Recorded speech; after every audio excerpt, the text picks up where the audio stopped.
ಬೆಂಗಳೂರಿನ ಪ್ರತಿಷ್ಠಿತ ಜಯದೇವ ಆಸ್ಪತ್ರೆಯ ಮುಂಭಾಗ ರಸ್ತೆ ದಾಟಬೇಕು ಅಂತಂದ್ರೆ ಪ್ರತಿಯೊಬ್ಬರು ಕೂಡ ಹರಸಾಹಸವನ್ನ ಪಡಬೇಕು. ಎಷ್ಟರ ಮಟ್ಟಿಗೆ ಅಂತಂದ್ರೆ ರಸ್ತೆ ದಾಟಬೇಕು ಅಂತಂದ್ರೆ ಹೈ ಜಂಪ್ ಲಾಂಗ್ ಜಂಪ್ ಕೂಡ ಮಾಡಬೇಕಾದಂತಹ ಪರಿಸ್ಥಿತಿ ಇದೆ. ಸ್ಕೈ ವಾಕ್ ಇಲ್ಲದ ಪರಿಣಾಮ ಡಿವೈಡರ್ ಜಂಪ್ ಮಾಡೋ ಪರಿಸ್ಥಿತಿ ಇದೆ. ಸಾರ್ವಜನಿಕರು ಬೇಸತ್ತು ಹೋಗಿದ್ದಾರೆ.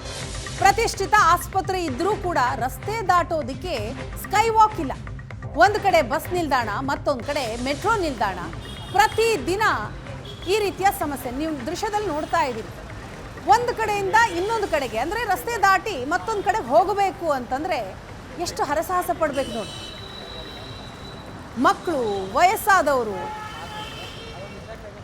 ಆಸ್ಪತ್ರೆಗೆ ಅಂತ ಬರುವಂಥವರು, ರೋಗಿಗಳು ಹೇಗೆ ರಸ್ತೆ ದಾಟೋದಕ್ಕೆ ಸಾಧ್ಯ? ಒಂದು ಕಡೆ ನೋಡಿದ್ರೆ ಬಸ್ ಸ್ಟ್ಯಾಂಡ್ ಇದೆ, ಮತ್ತೊಂದು ಕಡೆ ಮೆಟ್ರೋ ಸ್ಟೇಷನ್ ಇದೆ. ಇಂಥದ್ರ ನಡುವೆ ಬಹಳ ಬ್ಯುಸಿ ಇರುವಂತಹ ರೋಡ್ ಅದು.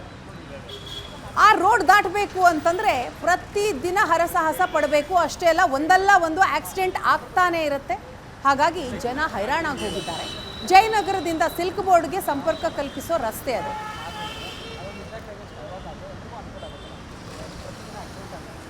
ಬೆಂಗಳೂರಿನ ಪ್ರತಿಷ್ಠಿತ ಆಸ್ಪತ್ರೆ ಆದಂಥ ಜಯದೇವ ಆಸ್ಪತ್ರೆ ಮುಂಭಾಗದ ರಸ್ತೆಯಲ್ಲಿ ಸಹ ನಾವಿದ್ದೇವೆ.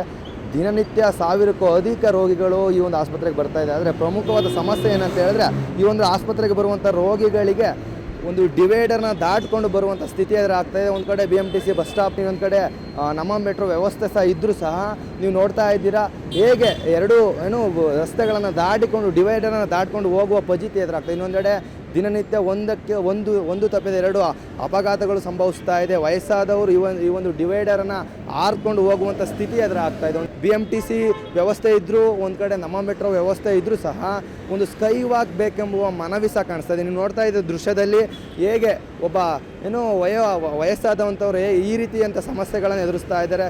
ಸಾಮಾನ್ಯ ಯುವಕರು ಸಹ ಸಾಮಾನ್ಯವಾಗಿ ಹೋಗ್ಬೋದು, ಆದರೆ ವಯಸ್ಸಾದವರು, ರೋಗಿಗಳು ಈ ಒಂದು ಡಿವೈಡರನ್ನು ದಾಟ್ಕೊಂಡು ಹೋಗುವಂತಹ ಸಮಸ್ಯೆ ತುಂಬ ದೊಡ್ಡದಾಗ್ತಾ ಇದೆ. ದೊಡ್ಡದು ಸಹ ಹೌದು. ಅದ್ರ ಜೊತೆಗೆ ಸ್ಕೈ ವಾಕ್ ಬೇಕು ಅಂತ ಸಹ ಮನವಿ ಸಹ ಮಾಡ್ತಾ ಇದ್ದಾರೆ ಇಲ್ಲಿನ ಸ್ಥಳೀಯರು ಮತ್ತು ಹಿರಿಯ ರೋಗಿಗಳು ಸಹ ಮನವಿ ಮಾಡ್ತಾ ಇದ್ದಾರೆ. ಆದರೆ ಇಷ್ಟು ಅಪಘಾತಗಳಾದರೂ ಸಂಭವಿಸಿದ್ರು ಸಹ ಸರ್ಕಾರ ಮತ್ತು ಸಂಬಂಧಪಟ್ಟ ಅಧಿಕಾರಿಗಳು ಯಾವುದೇ ನಿರ್ಧಾರಗಳನ್ನು ತೆಗೆದುಕೊಂಡಿಲ್ಲ. ಸಾವಿರಕ್ಕೂ ಅಧಿಕ ರೋಗಿಗಳನ್ನು, ದಿನನಿತ್ಯ ರೋಗಿಗಳು, ಹೊರ ರೋಗಿಗಳು, ಅದ್ರ ಜೊತೆಗೆ ಅವ್ರನ್ನ ನೋಡ್ಲಿಕ್ಕೆ ಬಂದಿರೋಂಥ ಸಂಬಂಧಿಕರು ಸಹ ಹೆಚ್ಚಾಗ್ತಾ ಇದ್ದಾರೆ. ಆದರೆ ಸರ್ಕಾರ ಯಾವುದೇ ನಿಯಂತ್ರಣಗಳಿಗೆ ಅಥವಾ ಸ್ಕೈ ವಾಕ್ ಮಾಡಲಿಕ್ಕೆ ಮುಂದಾಗ್ತಾ ಇಲ್ಲ. ಸದ್ಯ ಈ ಒಂದು ವರದಿ ಬಳಿಕವಾದ ಸರ್ಕಾರ ಸ್ಕೈ ವಾಕ್ ಮಾಡುತ್ತಾ ಅಂತ ಕಾದು ನೋಡಬೇಕಾಗಿದೆ. ಕ್ಯಾಮ್ರಾ ಪರ್ಸನ್ ದೀಪಕ್ ಜೊತೆ ಸುಮನ್, ಏಷ್ಯಾನೆಟ್ ಸುವರ್ಣ ನ್ಯೂಸ್, ಬೆಂಗಳೂರು.